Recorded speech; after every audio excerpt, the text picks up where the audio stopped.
It's now 2024, and my 92 Camaro is mostly broken. Well, that's nothing new, so let's dig into the issues and a few fixes. Some disassembly to get my coilovers out. My Penske coilovers are well past their service life and are in dire need of a rebuild. These will be sent out to Penske's rebuild shop.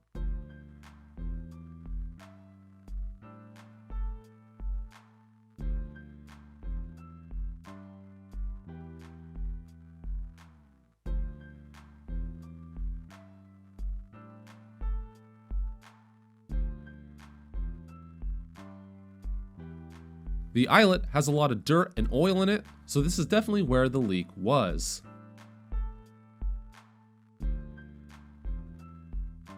On top of that, the gas charge inside the coilover was also very low, so definitely a lot of the nitrogen has leaked out.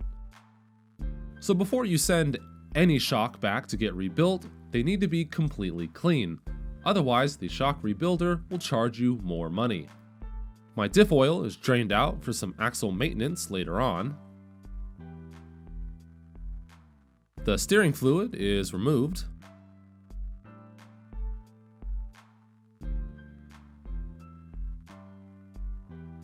My 10AN PCV line is unscrewed. My Astro steering shaft is unbolted. The steering box feed and return lines are removed. I put some 6AN caps to keep the steering box from shooting fluid out if it moves. My 8-to-1 turn 1 steering box is also getting sent back for a rebuild. My Detroit Speed sway bar is removed. The passenger side K-member brace is unbolted alongside the Wonder bar. I found some few small cracks in my frame box. Anyways, this is nothing a few welds can't solve, so let's get to it. To start off, a wire wheel gets all the paint off.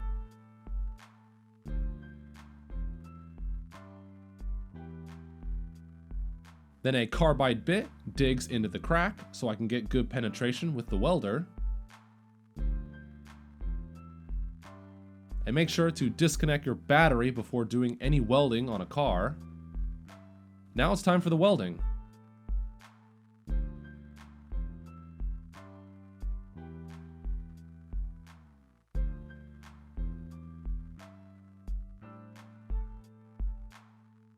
A few passes with my TIG welder and lots of weld wire, and it's done. It's really that simple, it doesn't take much. So the goal with the welding is to fix the cracks, but also provide a decent amount of reinforcement so the cracks don't reappear later on.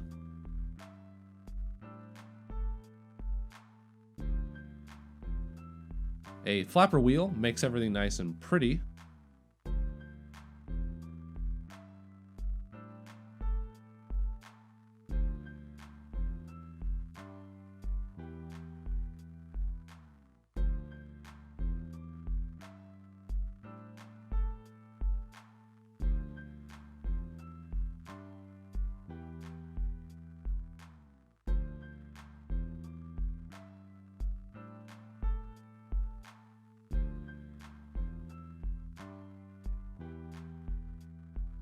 A quick clean and some paint, and it's good as new. Kinda, because this paint for whatever reason looks like crap, but at least it won't rust.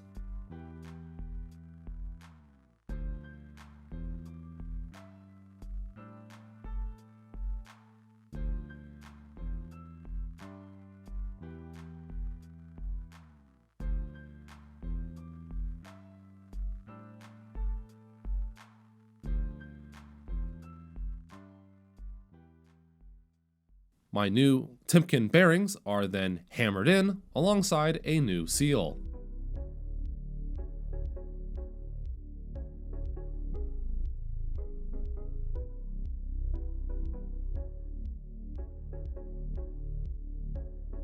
My new motive axles are installed, and then I checked for trueness.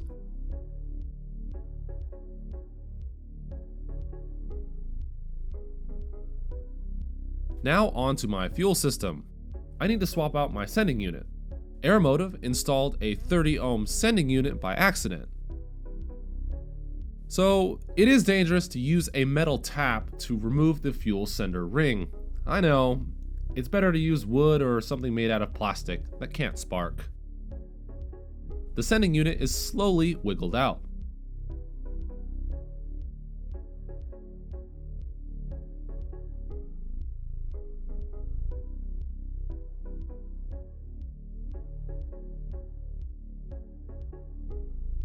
As you can see, the sending unit is a 30 ohm sender. Typically, these were used in older cars from like the 1960s.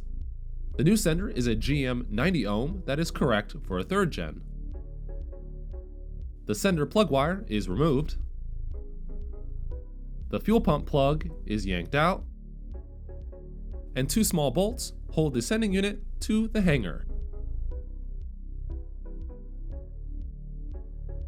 The float wire is removed from the old sender and then installed on the new sender.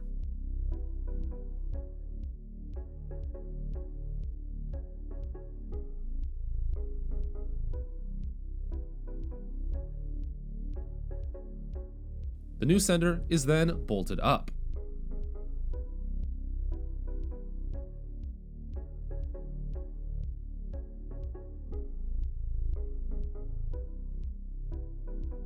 The fuel pump is plugged back in. The sender wire is also plugged back in.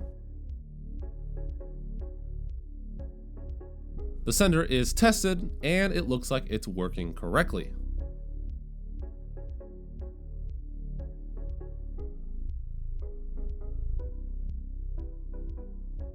The hanger is reinstalled, making sure that the fuel sock doesn't interfere with the float.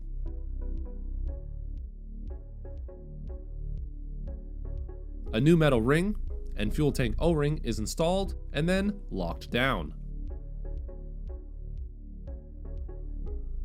Once that's done, the fuel lines and wires can be reinstalled.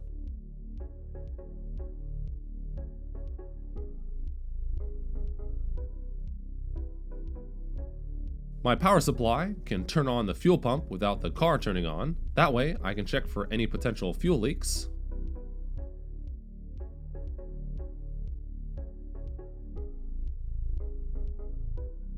With everything tested and working properly, the trapdoor lid is then reinstalled. If you want one of these trapdoors, I still sell these on my eBay store. Now back to the front end. My Wonder Bar is bolted back up.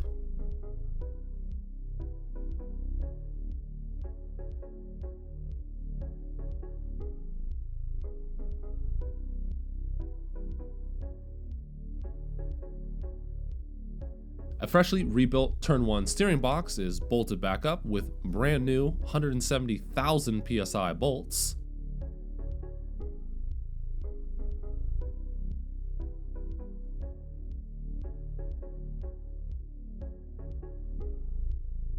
The crossmember triangle brace is bolted back up.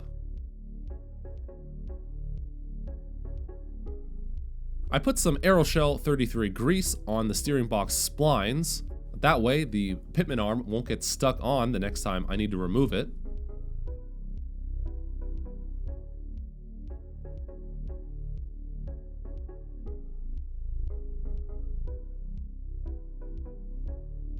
The center link needs to be level before the idler arm can be torqued down.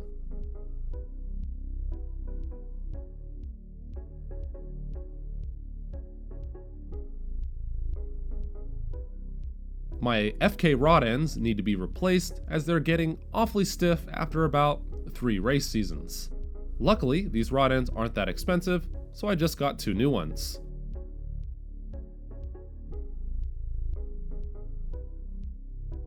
The pitman arm nut is torqued down to a crazy 180 pound-feet. The steering system is filled back up with my go-to redline fluid. I also have a steering pump purge video on my channel if you want to know more about that. One of my 2 ground straps is then bolted back up.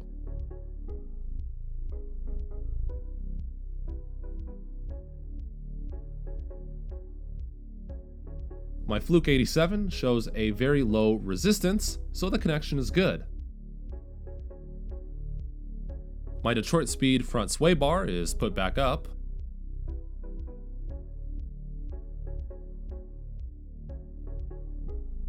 A quick double check on the steering shaft bolts.